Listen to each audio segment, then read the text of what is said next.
Welcome to the Orgasmic Lifestyle Podcast by Venus O'Hara.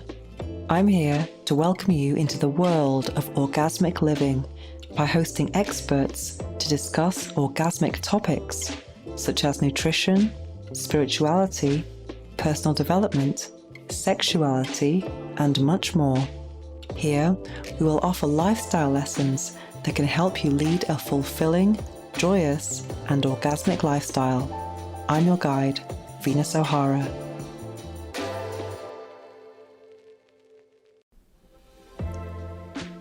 Welcome to episode 96 of the Orgasmic Lifestyle Podcast with Venus O'Hara. In this Hunter Moon episode, we discuss healthy sex lives. We speak with Ruth Ramsay, a sex coach and TEDx speaker. I also review the Netflix series Nobody Wants This. And the episode ends with a guided meditation with affirmations for healthy sex lives. Please forgive me for all the noise outside. It's crazy today. There's lots of building happening, noisy neighbours, etc. But this episode has to be made. So here I am. Today, our guest, Ruth Ramsay, has delivered an incredible TEDx speech with 2.7 million views right now, and seeing as it's been a while since I interviewed her, I wanted to rewatch the video to refresh my memory. And there's one part in it, it's actually called Revamp Your Sex Life in 6 Minutes. So if you have a spare 6 minutes, I would highly recommend this. It has lots of interesting details about how you can improve your sex life. I'm not going to reveal everything in there, but what I will say is that she quotes a statistic about how most people believe, or how having a healthy sex life can improve other areas of your life. And that's something that I definitely believe in. Throughout my career as a sexpert, it's been very difficult sometimes because I've had many long periods of celibacy. And I'm writing about sex every day, most days. I mean, all day long. You know, it's like a constant sensation of edging. It's like permanent edging, chronic edging, which can be very arousing. But knowing the value of sex and how important and special it can be, it holds me back from casual encounters, because that's not the kind of thing that I want to experience, really, because not all sex is good sex. I think most people, I don't know, I can't really speak for most people, but I would always favor sex with a meaning, sex with connection, and sex that feels comfortable, because sometimes if you're with someone you don't know very well, it can be pretty awkward. I don't know about you, but that's how I feel about it anyway. So, and there's something, I definitely think that sex improves your life in many ways.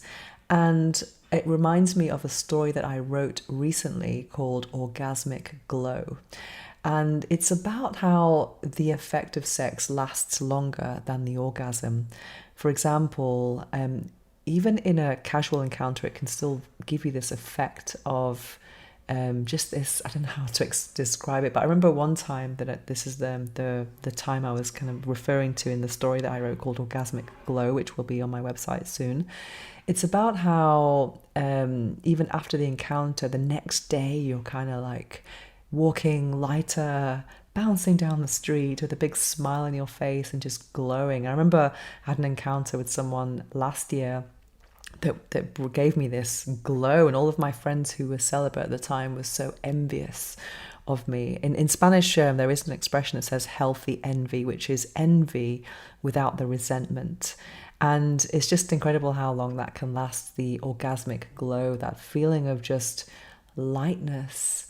And I do feel that when you have regular sex, it can really provide a lot of peace, inner peace, especially if you're in a partnership. I think sometimes the more regular you have intimacy, not always sex, it can really help with conflict and make you a bit more easygoing and in a good mood. I think it's even though you might not always want the physical act of penetration, I think it's always important to maintain the snuggles and the kisses and the hugs and that overall closeness. I think it's such an incredible way to improve the rest of our lives and just provide peace. And also in my book I talked about, well, Napoleon Hill talked about it in his chapter of the mystery of sex transmutation in Think and Grow Rich, having a partner or having an intimate relationship is like the incentive and the reward for all your hard work. So it definitely makes all of your life so much better. For me, it's always interesting for me to speak to experts in my industry. I love to compare and contrast work styles and our work journeys. And this is exactly what I did in our interview with Ruth Ramsay. Are you looking to strengthen your pelvic floor in a fun and engaging way? Introducing PeriFit, the pelvic floor trainer that combines biofeedback with interactive video games. With PeriFit, you can track your progress and improve your pelvic health while playing games with your vagina on your smartphone. It's easy, effective, and more importantly, it's fun. For a limited time, you can get 25% off with the code Venus15 at checkout. Visit perifit.co today and take control of your pelvic health with PeriFit.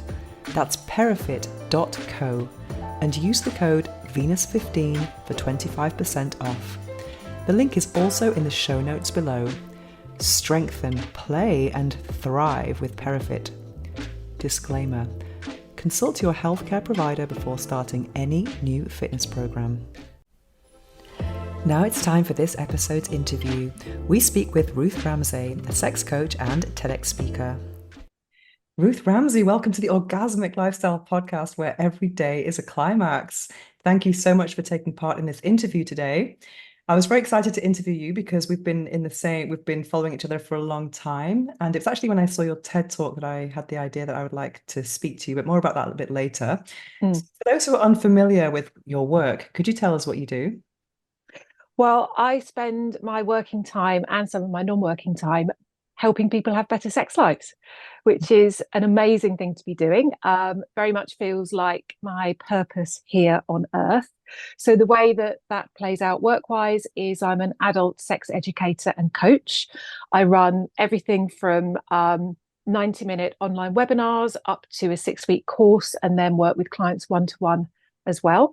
And I also teach a bit of striptease, which relates back to my past. And then in a non-work sense, it's just the fact that when people hear what I do, they feel comfortable to talk to me about sex. So often I'm having informal discussions as well, which hopefully are helping people.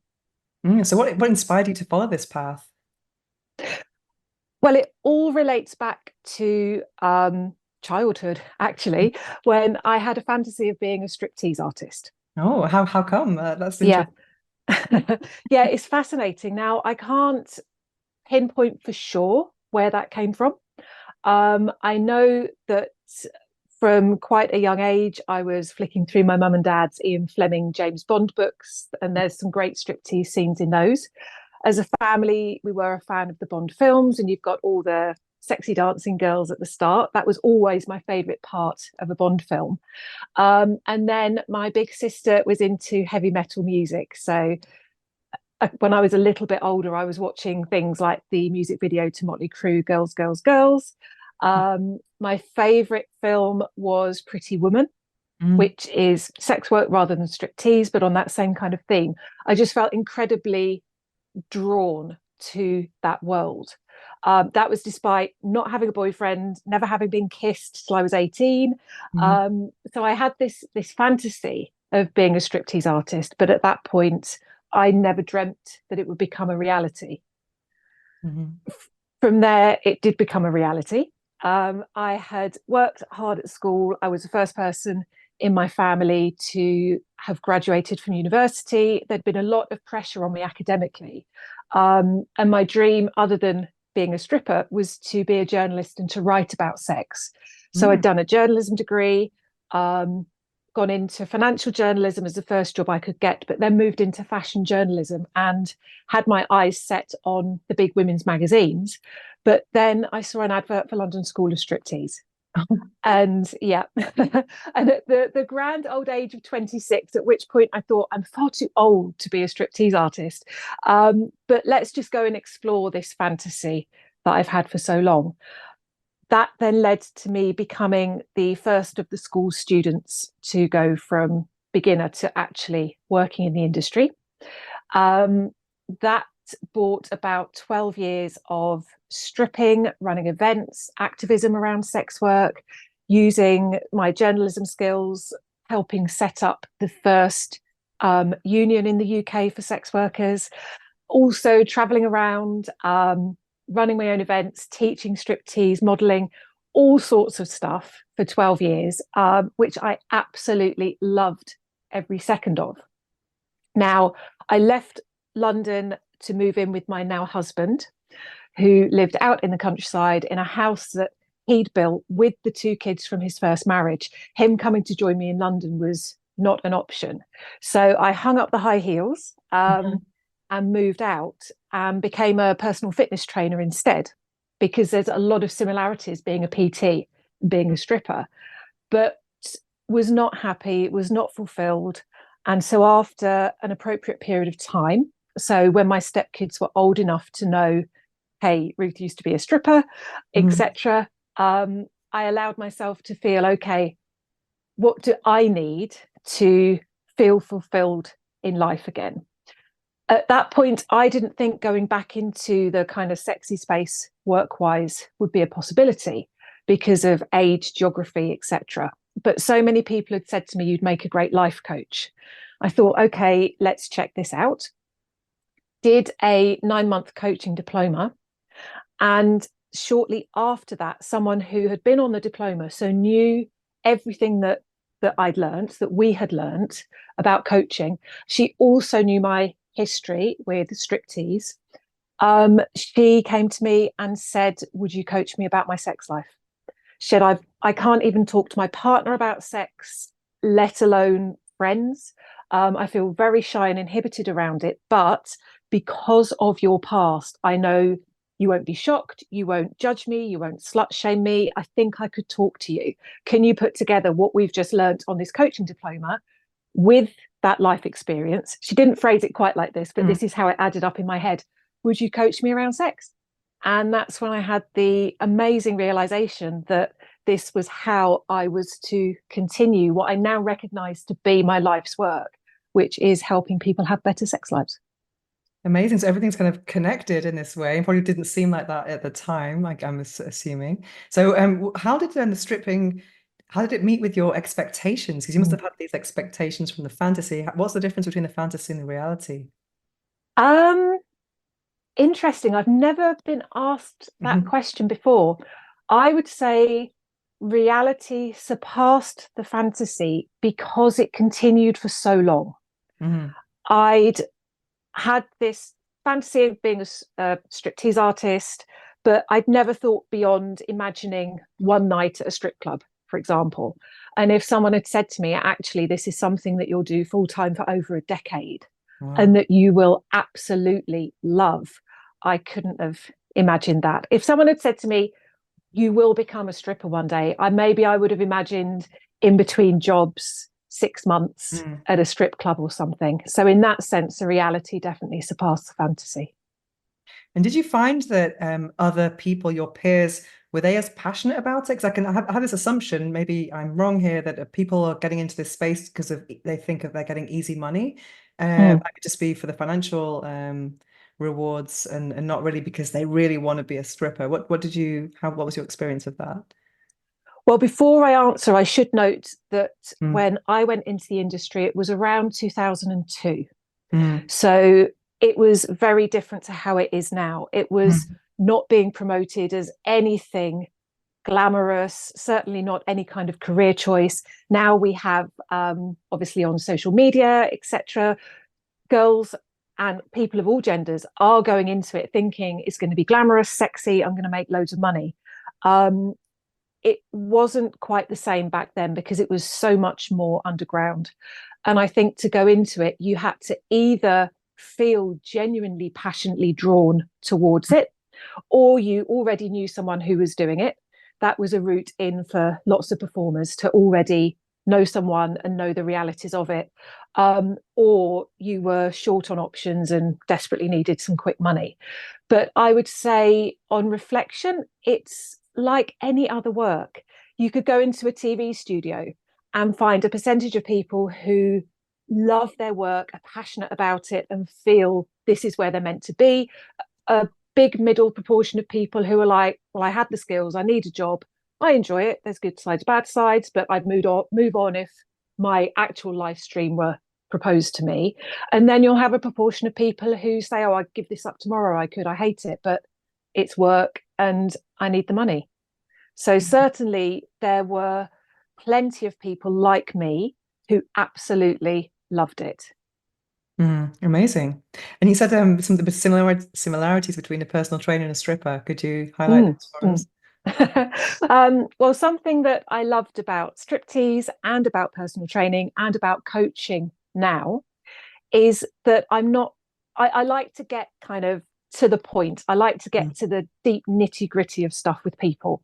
I don't particularly like surface level small talk. As a striptease artist, you are naked on a stage in front of someone, maybe within 60 seconds of meeting them, or maybe you're in a lap dance booth with them within 5 minutes of meeting them.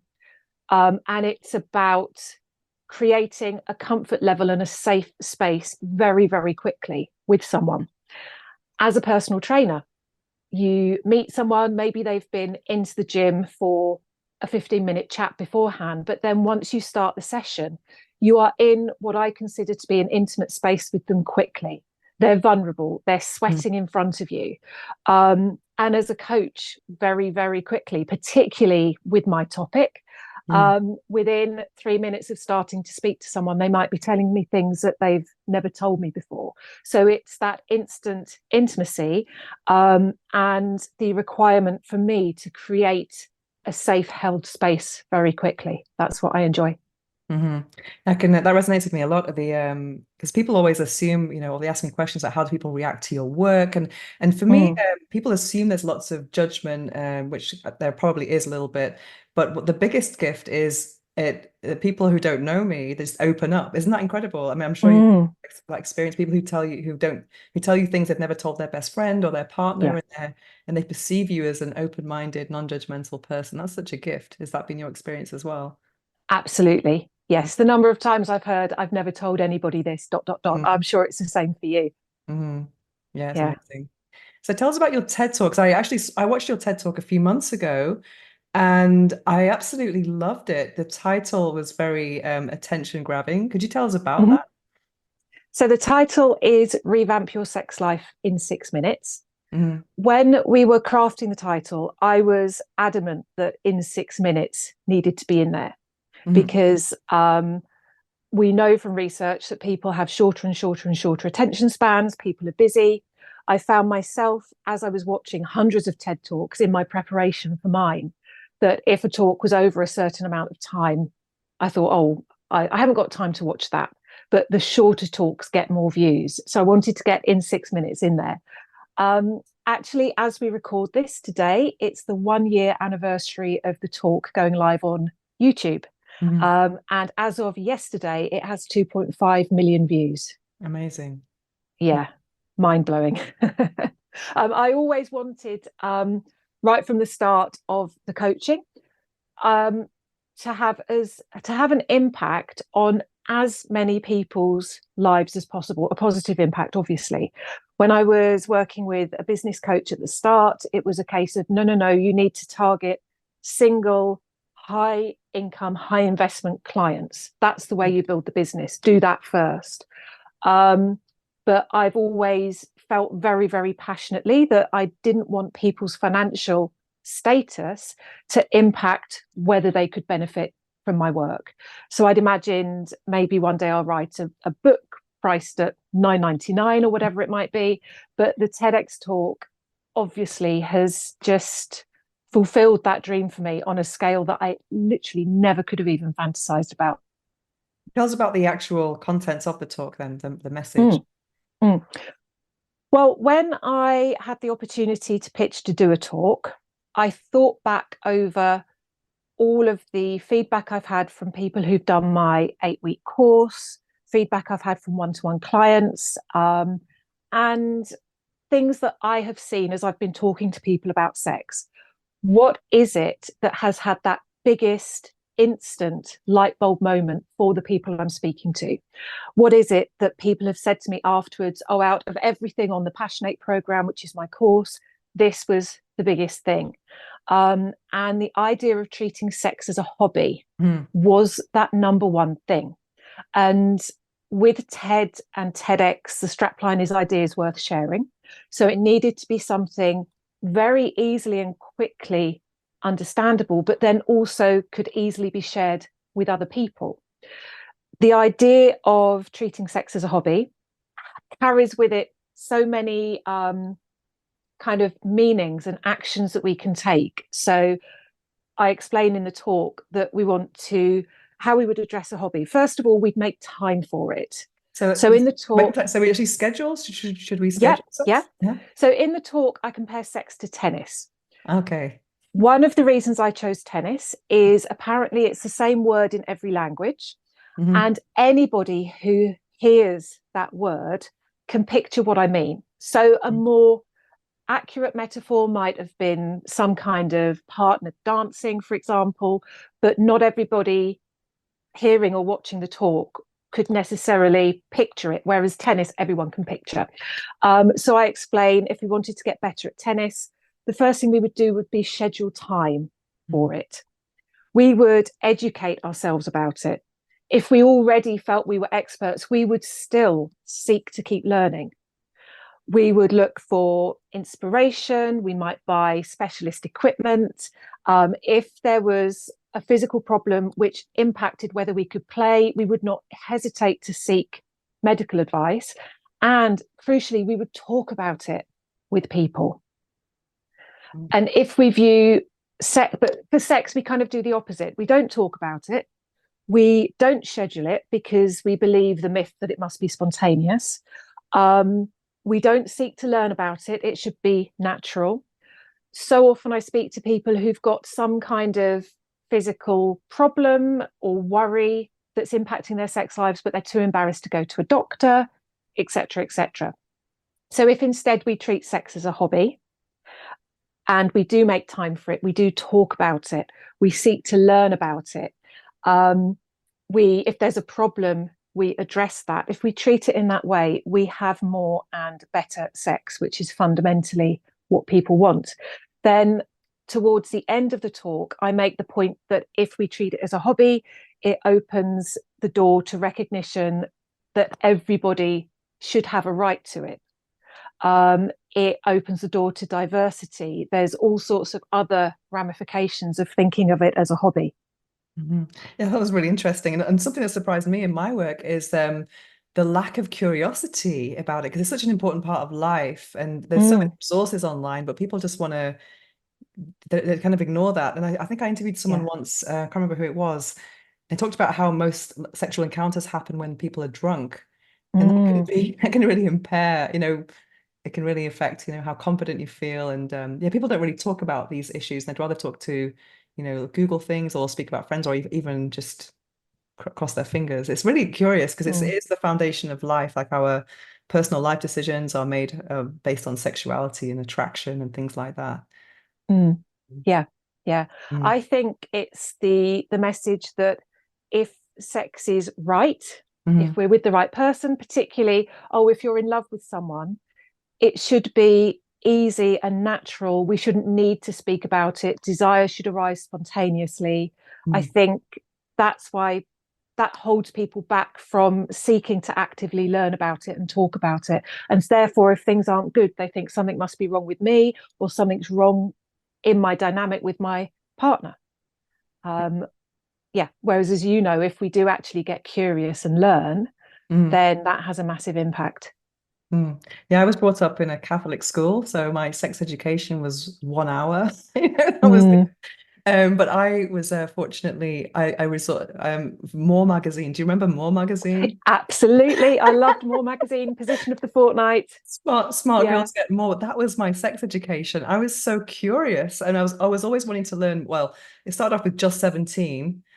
And then it was More magazine, and Just 17 was a bit more innocent. They had this, I remember they had these free guides. One was a kissing guide, all these different kisses, like going into someone, then it's like fluttering your eye, the butterfly kiss, and I remember my mum found them and just went mad. And I was about 14, just 17. And then, but More magazine was incredible. And I'm so great. That's something that inspired me. I was so grateful for all those writers who spoke about sex in such a, Mm, such an open way. And it got to a point where I got to top shelf. I think they changed the position of it in some news agents. Quite interesting. yes, Yeah. yeah. But I was always curious about how my peer group didn't have that curiosity, about wanting to learn about this thing called sex and just kind of, yeah, it's Mm, really interesting. Something you said earlier as well about the assumptions about sex and age. That's something that I've learned as well. People assume that once you get past a certain age, there's no more sex, but it's really inspiring to learn about the midlife category is growing more and more in terms of awareness, especially with post divorce, and women are really prioritizing pleasure throughout life. Mm. absolutely. Yeah, that's something that I'm seeing very much with the midlife women who come to me. Mm. I think all of the publicity over the last few years, at least in the UK, about menopause has massively helped, because that's made one of the two taboo topics. So, sex is a taboo topic, menopause was a taboo topic. So, women in the perimenopausal and menopausal journey having problems with sex had that kind of double taboo whammy. Whereas now it's more acceptable to talk about perimenopause and menopause. Now the words vaginal dryness, etc., aren't filled with such shock and horror. Now women can talk about that, and people with uteruses, we can now address sex at that life stage more positively. And I found that there is an appetite for that. So thanks to the TEDx talk, I managed to pitch and write an article for The Eye, which is one of the big newspapers here in the UK. And then off the back of that, I pitched them an article about the positive aspects of sex in menopause. And they said, yes, please. And they printed it as a double page article. Mm. Um, and I've seen similar appearing elsewhere in the press. And I think if we can bring positivity to the topic and say there are all of these good things and great opportunities at this stage, then people feel much better about talking about it. Definitely. Definitely awareness is everything. And go Mm. back to your TED talk and similarities. Did you find that being on stage, did your striptease experience help you at being on stage? Because you're very confident in that talk. Yeah, I had assumed it would help me possibly more than it did. Oh, okay. Um, and I mean, I hadn't ever spoken on stage Really? until, Oh, yeah. So the TEDx, and it was TEDx, not TED, so it was an independently organized TED, hence TEDx. That was in March, and the first talk I ever gave had been in January of the same year. wow. Yeah. And I had not been nervous about that because I had thought I have stepped onto a stage in front of people tens of thousands of times. This is fine. Um, and I'd done recorded for lots of podcasts. I'd done lots of online presentations and it was fine. And then in the ladies' toilets in the break in the January event, which was the sex lectures up in Manchester, I was first after the break and I was in the toilets and I'm suddenly struck with horrendous stage fright that kind of came out of nowhere. And I'm so glad I had that experience, or that might have been me walking onto the TEDx stage. And I was talking about it afterwards with a friend who was a very experienced public speaker. And she said, Ruth, how would you expect me to feel if I had to go onto a stage and take all my clothes off? And I, Mm. having never done it before, and I was like, well, you'd be terrified. She's like, what you're doing is that in reverse. Mm. Public speaking and stripping, totally different things. So that very much encouraged me to practice the TEDx talk. I think I probably rehearsed it over, well, I definitely rehearsed it over 100 times if I think about my own personal rehearsals, but I rehearsed it in front of friends on Zoom, neighbours, local shopkeepers. I borrowed someone's dog to take the dog for walks and recite it to the dog. Probably most terrifying of all, I recited it to my parents and sister. Wow. Anything where I thought I don't want to practice it in front of that person, that terrifies me, I actively went and made that happen. in order to feel as confident as I could. So I'm sure that to some degree, the striptease experience, I mean, even just the practicalities of before you walk onto any stage, you look at it and you look for even the tiniest trip hazards, for example. I knew that when you're on stage, the lights are such that you can't really see people. So I'm sure the experience did play into it, but nowhere near as much as I had expected it to. So you couldn't imagine everyone naked then, as people say, no, because you can't see anything No, all those I lights. no, I didn't do that. My husband was in the audience, but we'd agreed that he would that we wouldn't discuss where he was sitting Oh, okay, that's good. because, and we also agreed that I wouldn't look for him in the audience because that could have distracted me as well. And actually, I now know where he was sitting was the perfect place, such that the lights dazzling me, I couldn't see him because that would have been distracting. Yeah, some of your posts on Instagram with your husband really inspire me because I'm a romantic. Do you have any Mm. tips about passion, keeping the passion alive, and the love and romance? Well, I think fundamentally you want an honest and evolving connection with Mm, that person. When we were getting together, there was a lot at stake. I was in my mid to late 30s. He was in his late 40s. For me to get together with him, I had to leave London, mhm. and I'd been there for nearly 20 years, and I was in no way ready to leave London. And it meant leaving striptease as well. Now, there were other things going on. The industry was changing a lot. There was a lot of stuff happening that I didn't like. So it wasn't that I was in the middle of my glory years as a stripper and I gave it all up. There were other reasons to leave, but I wasn't ready to leave yet. Definitely not. And if I'd stayed in London, there would have been many, many opportunities that would have come kind of along with having been stripping so long. So running my own events, teaching more, etc. So I was giving up all of that, and I was becoming a stepmom to early teens when I had never wanted kids and never imagined having young kids in my life. So there was a lot at stake for me. From the flip side, for my husband, he was getting together with a aging mid to late 30s stripper. Um, Friends and family saying to him, well, is she a gold digger? Oh, He was, but much more importantly than that, he was looking at bringing me into the lives of his children. uh-huh. And for me, the biggest compliment I've had in my entire life is him being up for bringing me into his children's lives. So for both of us, there was so much at stake. We sat down and had a very honest conversation about everything that had gone wrong in previous relationships because we thought, basically, am I allowed to swear on this? Yeah, yes, I was you can. like, we can't fuck this up. There's Mm. too much at stake. And one of the things that we decided as a result of that was an absolute honesty policy. No big lies, obviously, but no small white lies, nothing. We would be absolutely honest about everything, however difficult that was. And I would have said I was a very honest person. But in the early months of that, I was realizing the degree to which I was in the habit of telling tiny white lies that just kind of help smooth life along. Or maybe thinking that something wasn't important, so you didn't raise it or Yeah, something. Yeah. Mhm. yeah. Well, the other thing we did in that regard, because I'd said to him, my pattern with past relationships, and I'd had 4 relationships before him, is that if something has upset me or annoyed me, I don't I don't raise it.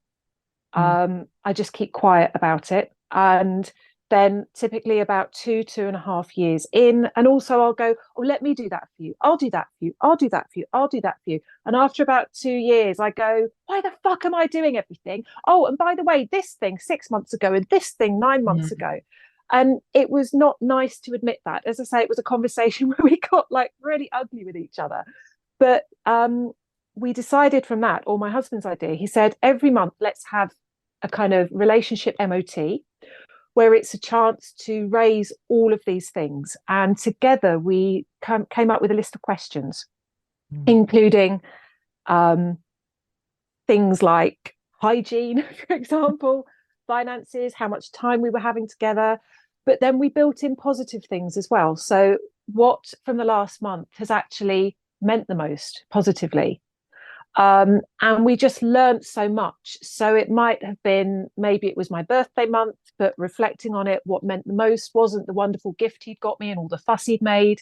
It was when he'd realized that I was having a difficult phone conversation with someone and he just sat next to me and held my hand. Oh, And so we had this kind of monthly meeting, which trained us in both how to deal with negatives and also what we most needed as positives. And crucially, it gave me the chance once a month to say, this thing that happened 2 weeks ago that was seemingly meaningless, actually, it's hurting me. And it gave him that chance as well. And I would say those two things, the honesty policy and the relationship MOTs, are what gave us the foundation, coming back to your question, that our sexual life together now still thrives off. mm-hmm. So absolute honesty, basically. Amazing. And I suppose I can see a pattern with the scheduling then. So the kind of scheduling, the kind of relationship check-in plus intimacy Yeah, as well. Yeah, I think that's a really good thing to do, yeah. especially with checking in, because sometimes, resentment can kind of build over time if you're not, Mm. yeah, not Mm. really. And if Yeah. it was something which at the time seemed small, my pattern Mm. would be, I'm not, that's hurt me, but it's a silly thing. I'm not going to mention that. And then a week later, wow, that still hurts. But if I say something about it now, it'll be like, what was the big deal? That little thing. And then a month later, it's still hurting. You'll think, wow, I definitely can't mention it now because what I'm feeling is not in proportion to the fact it was a tiny thing. And Mm. then all of that adds up. And the metaphor or the visual picture I have in mind for some reason is like a very dry bucket with like a bit of dust and straw in the bottom of it and a tap above it. And Mm. each lie, even the Oh, wow. tiniest white lie, is a drop in that bucket. Mm. And before you know it, that bucket is overflowing. And so I told myself, I am keeping that bucket dry because Mm. even just one little drop is the start of what will become a full bucket. And I'm not prepared to allow that to happen to this relationship. So if you had like, let's say one drop, would you say it in the moment or would you wait for the monthly MOT? Nowadays, I would say it in the moment. So we don't Mm. do the monthly MOTs now, 14 years on. Mm. Every so often we do sit down and have one. But the first couple of years of doing that basically trained us to always be honest. Mm. So I'm quite a slow processor. Sometimes I'll know something's not right, but I won't be able to put my finger on what it is. Mm. So what I'll then say is maybe I'm feeling a bit weird this evening. I feel that something's not quite right. Something's bothering me, but I don't know what it is yet. But as soon as I do know, I will tell you.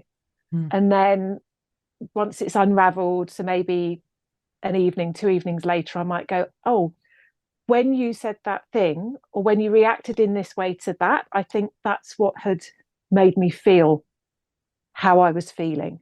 So basically, we're sharing all the time, honestly, what emotional state we're in, even if we can't give an explanation for that straight away. Great. Amazing. So what's the best thing about working in the sexual wellness space for you? Um, Getting DMs, emails, feedback from people saying, I'm now having an amazing sexual life, Mm-hmm. thanks to whether it's coaching, whether it's seeing the TEDx talk, something on social media. That's the best thing. But then the longer I've been in this space, which is 4 years now, in some ways, what means more to me is in when someone says, learning through you in whatever form, I'm now having the best sex I've ever had. I couldn't have dreamt of this. But also, my partner and I are so much closer. We're talking to our kids Mm. about sex in a way we never could before. So, someone who I've been coaching recently, whose eldest is 17 or has just turned 18 now, sex was a taboo topic in the household. And they've got younger siblings as well. Because for this client, their parents never, ever, ever talked about sex with them.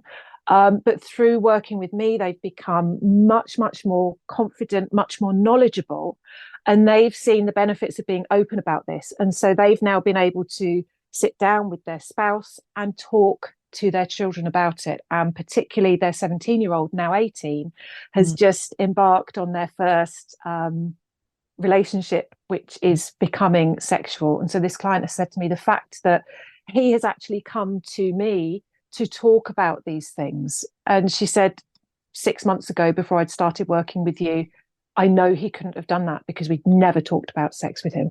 So it's the impact that this is having on families and on people's wider lives overall. That's the best thing about it. It's also very encouraging, isn't it, just to carry on when you've got these when you get Absolutely. back from people. And what about the worst thing? Absolutely. Oh, I think the worst thing generally is in terms of entrepreneurship, and I'm sure you will know, is the roller coaster, Mhm. the highs and the lows, and the just keeping faith and keeping on and keeping on and keeping on. Then within that, trying to keep some semblance of work-life balance and not be working till 10 p.m. Mhm. every evening. That's a challenge. I think specifically with the topic of sex, the hardest thing is the haters, basically. Most of the time I'm existing within this very sex positive bubble, and then every so often there'll be something that reminds me that I'm in the minority in feeling like this, something that reminds me what the state of most of the society that I live in terms of sex, and then it's hard not to get discouraged. I think those things are maybe applied to all sectors. I mean, the haters, I mean, is something that everyone has to deal with at some point.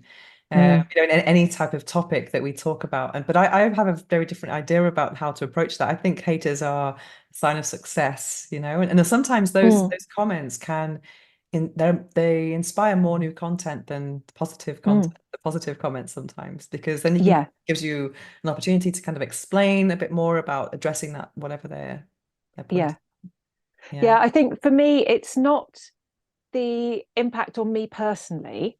Mm, So if someone says something awful, um, it's not that it hurts me because I've got an incredibly thick skin. I mm. mean, when you were a Have stripper to, for yeah. 12 years, yeah.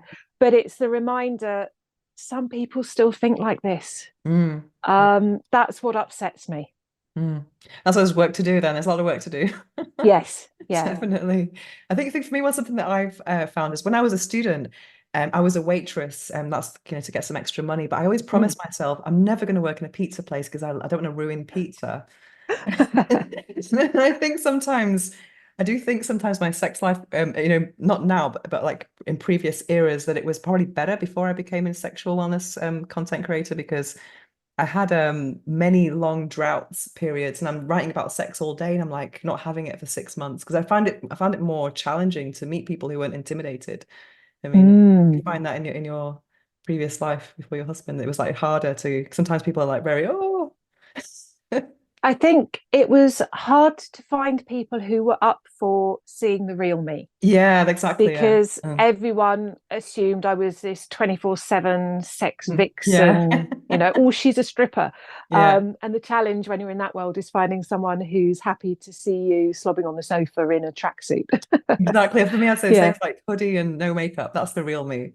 It's yeah, someone can yeah. see through the facade or the kind of social media, what people see of you on social media, and just to realize it's a Mm, message. It's also a job like any other, to be honest. mm. Yeah, Yeah.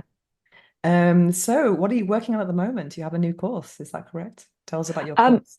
well, I don't have a new course, Hmm. but my course is evolving. So Okay. when I started out, I thought, right, I'm going to be a sex coach.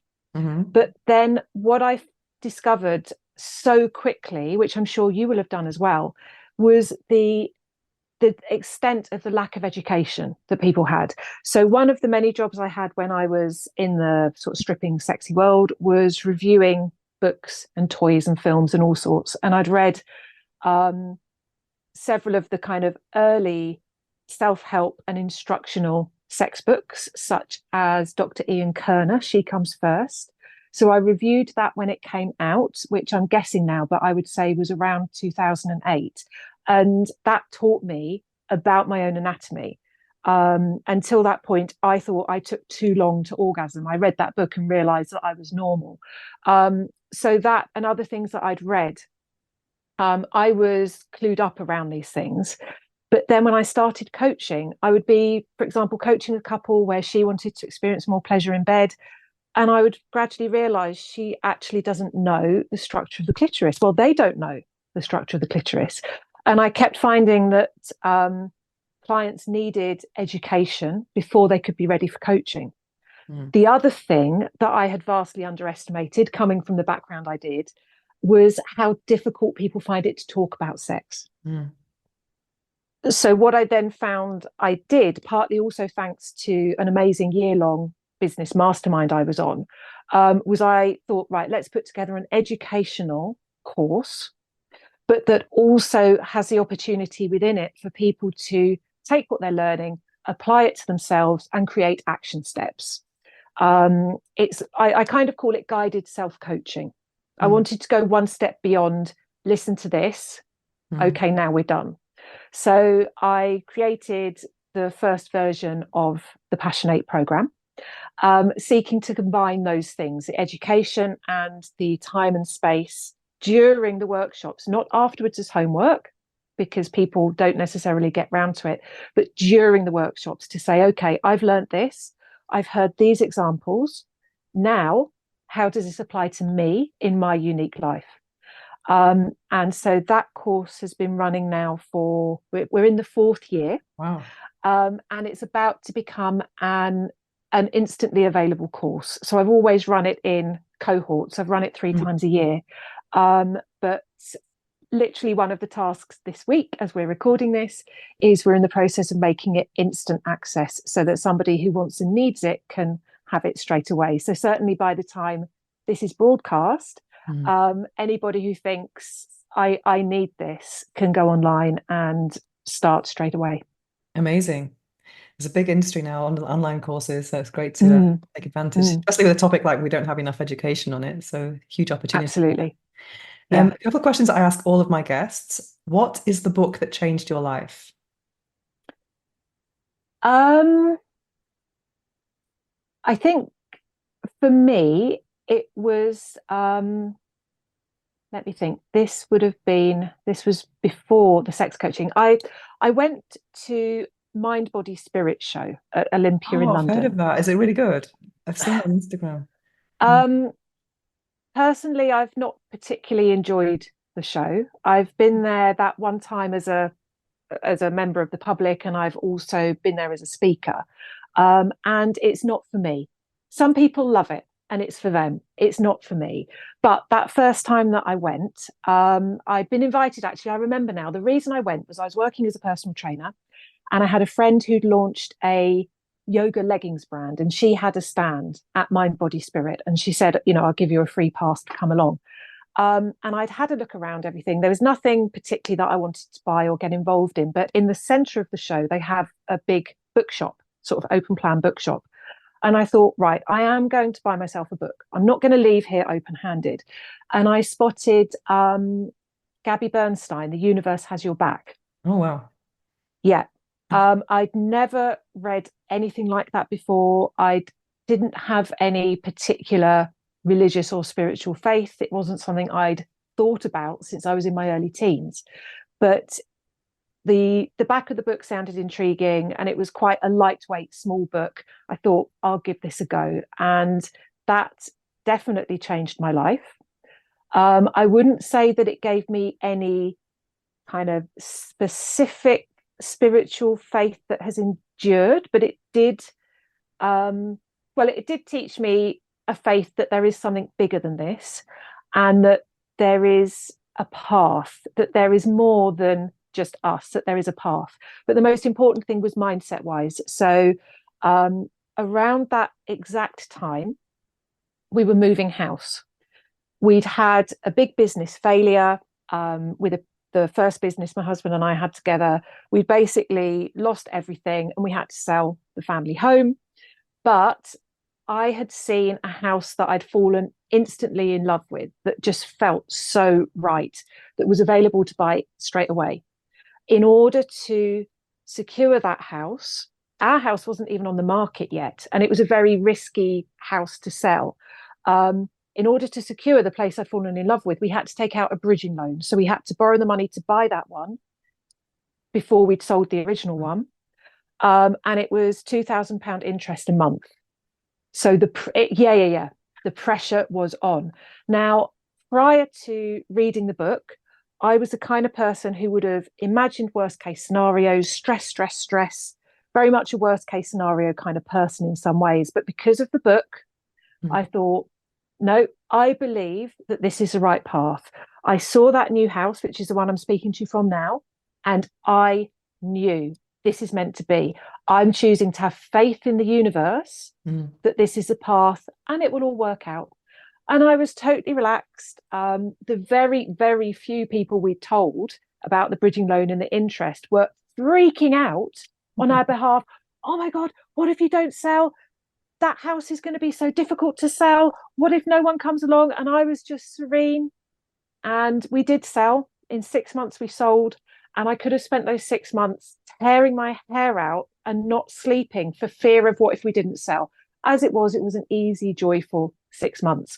And that was a major personality shift in me that has endured. So I don't always manage to have that, but I do try and step back and have perspective, believe that this is part of a bigger path that I don't necessarily know. I cannot see right now what is in the higher good for me.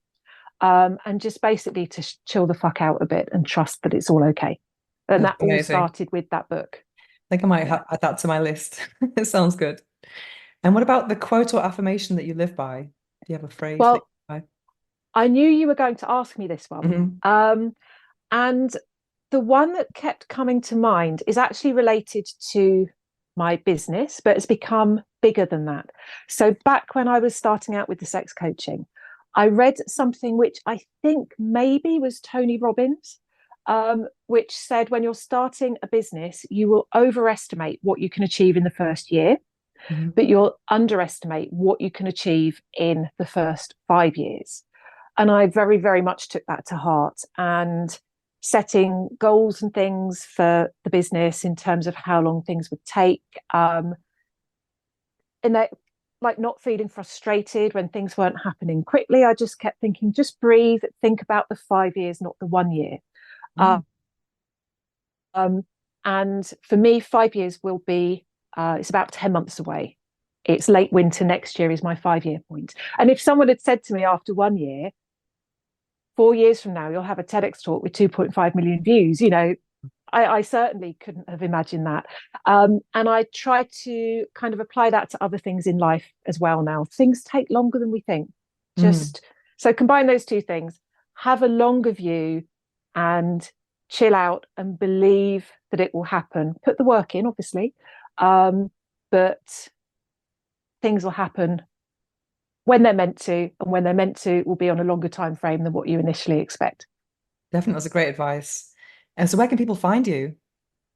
My website is ruthramsay.com. Ramsay is spelt with A-Y at the end. That's something that catches people out. ruthramsay.com. And then you can find all my other links, a link to the TED Talk, etc. on there. As we're recording this, I have an Instagram, but as you'll know, with anyone in the sex education type space, that's always under threat. But I'm Ruth Ramsay _ on Instagram. And without wanting to make myself spend even more time on there, I love getting DMs. I love hearing people's stories, people's experiences. And yeah, never hesitate to drop me a DM on there. Amazing. So thank you so much for joining us today on the Orgasmic Lifestyle podcast. It's been a real pleasure. It has been fantastic. Thank you. The series I'm watching now is Nobody Wants This, and this is on Netflix. It's the latest rom-com, and there are many reasons why I have really enjoyed this series.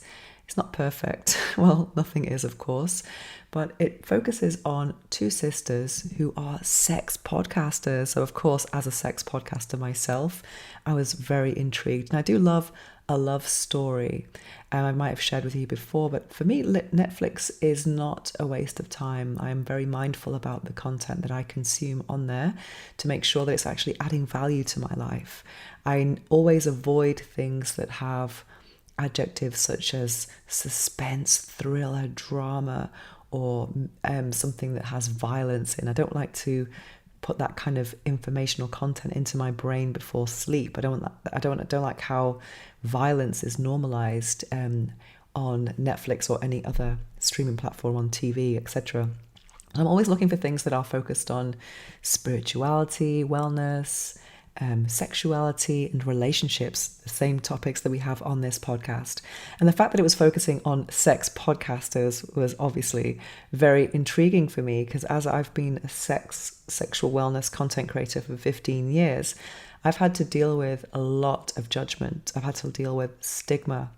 And this is also the case with this particular series. It's, well, going back to the series before I put my own situation in there. It's two sisters, sex podcasters, and one of them, Joanne, goes to a party and meets a rabbi who is going through a breakup, and they fall in love. So it's a very unlikely pairing for many reasons. So it's a story of, can love, survive these types of challenges coming from very different worlds, and also people around them are not very supportive of the relationship. A lot of meddling people and people who are in general just against the relationship. This is so many challenges, not just between the couple themselves, but from the environments that they are in.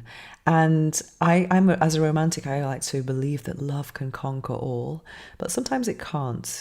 So there's many reasons why this was intriguing to me.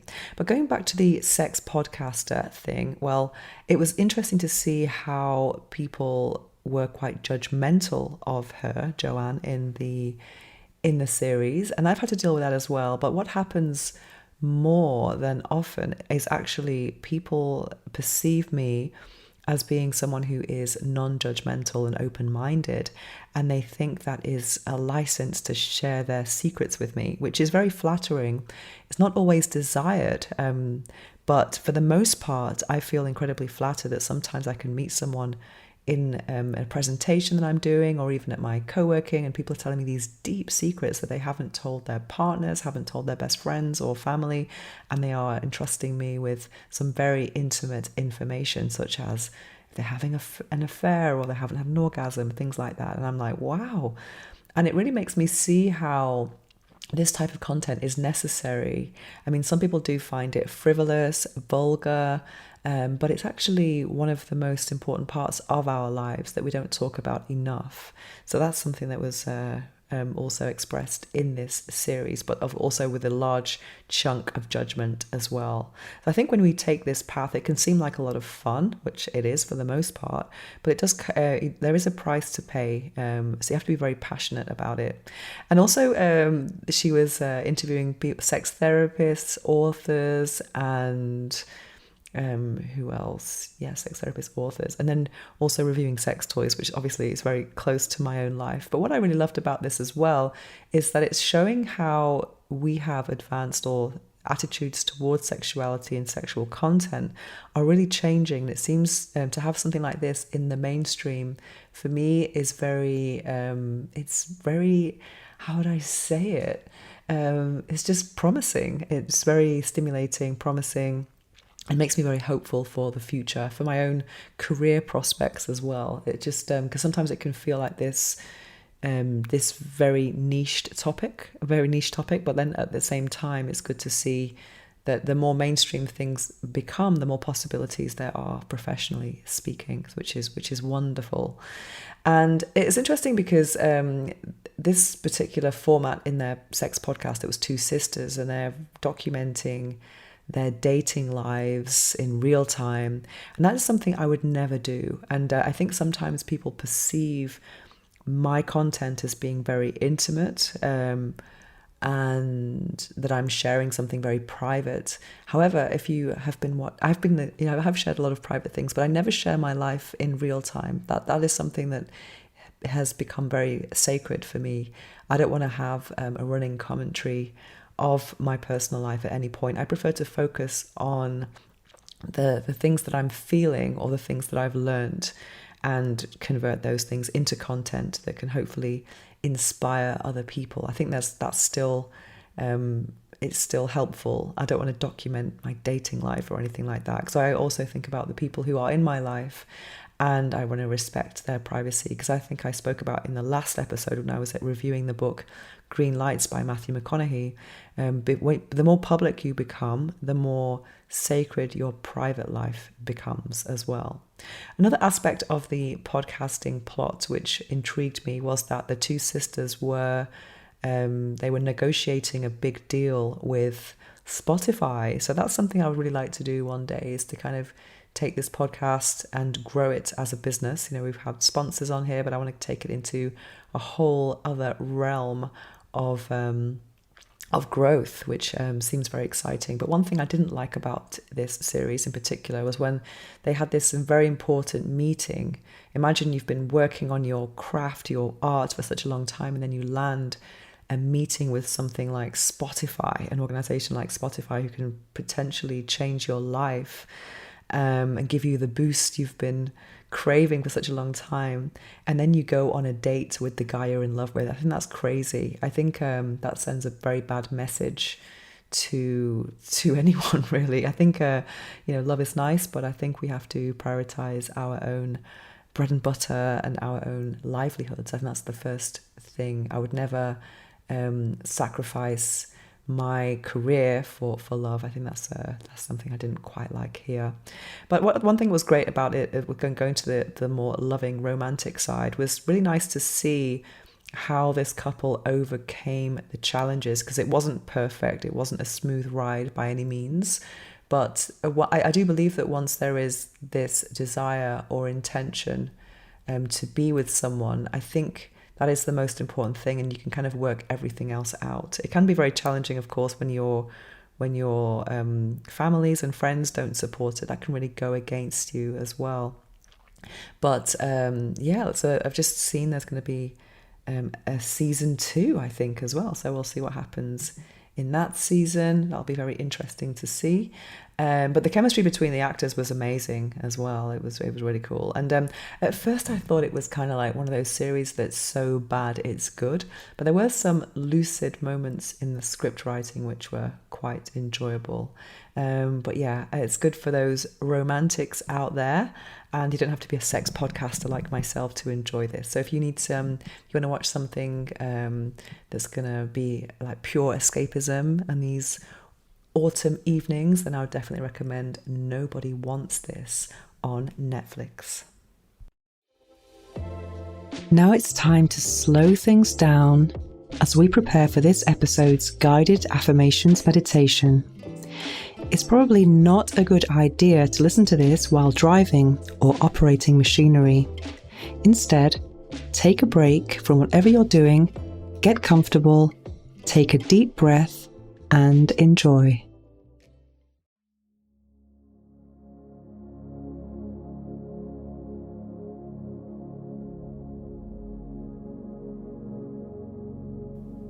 I am worthy of love, pleasure, and intimacy. I embrace my body with love and respect. I am confident in expressing my desires and needs.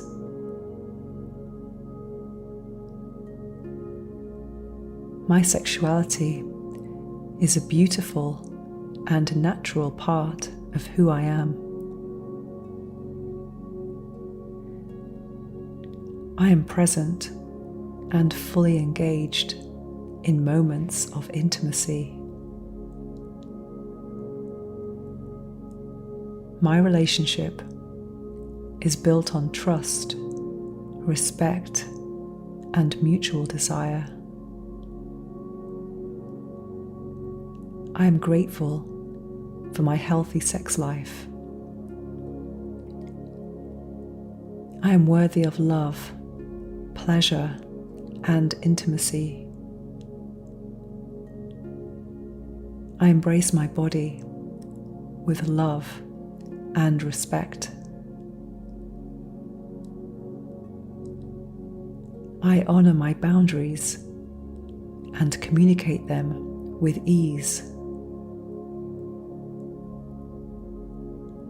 I trust my body and its ability to experience pleasure.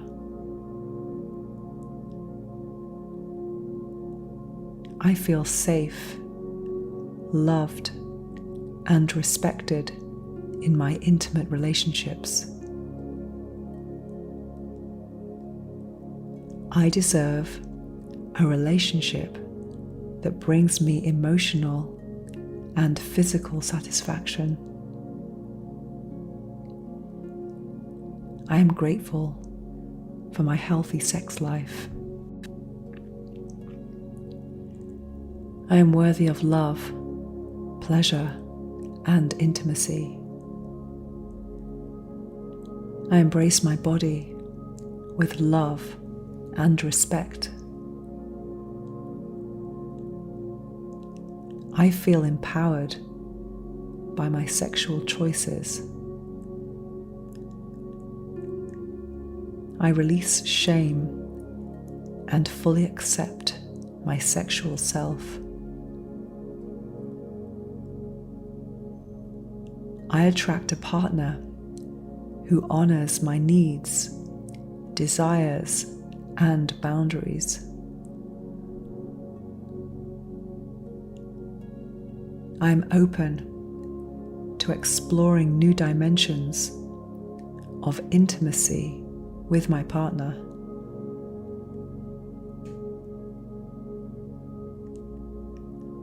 I prioritize my sexual health and well-being.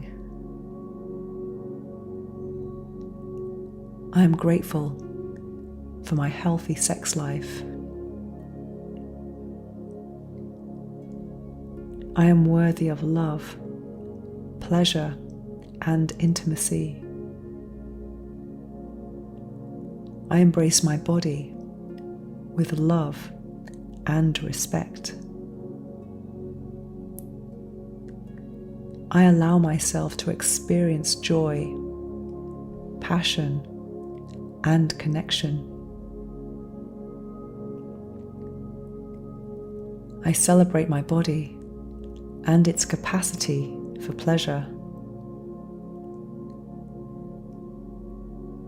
I honor my body by practicing self-care and maintaining balance.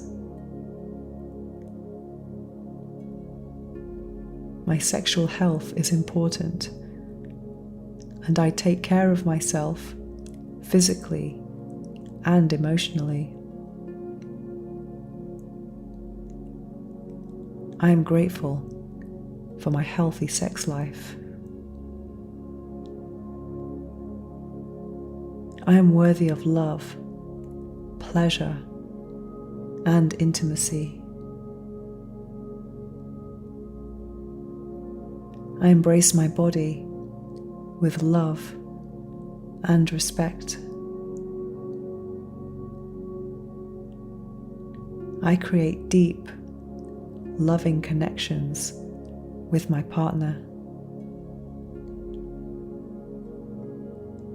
My partner and I communicate openly and respectfully about our desires.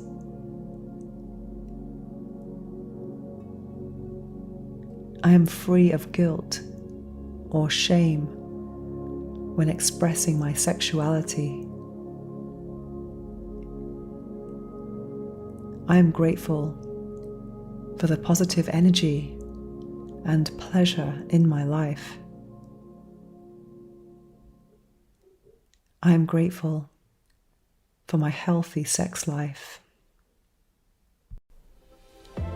Are you looking to strengthen your pelvic floor in a fun and engaging way? Introducing PeriFit, the pelvic floor trainer that combines biofeedback with interactive video games. With PeriFit, you can track your progress and improve your pelvic health while playing games with your vagina on your smartphone. It's easy, effective, and more importantly, it's fun. For a limited time, you can get 25% off with the code VENUS15 at checkout. Visit perifit.co today and take control of your pelvic health with Perifit. That's perifit.co and use the code VENUS15 for 25% off. The link is also in the show notes below. Strengthen, play, and thrive with Perifit. Disclaimer: consult your healthcare provider before starting any new fitness program.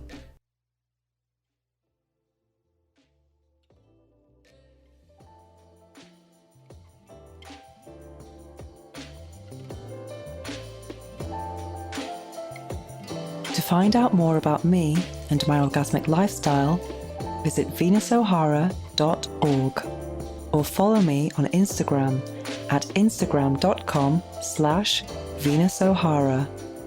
Make sure to search for the Orgasmic Lifestyle Podcast by Venus O'Hara in Apple Podcasts, Spotify, and Google Podcasts, or anywhere else podcasts are found. Make sure to click subscribe so you don't miss any future episodes. Thanks for listening, have an orgasmic week, and make sure every day is a climax.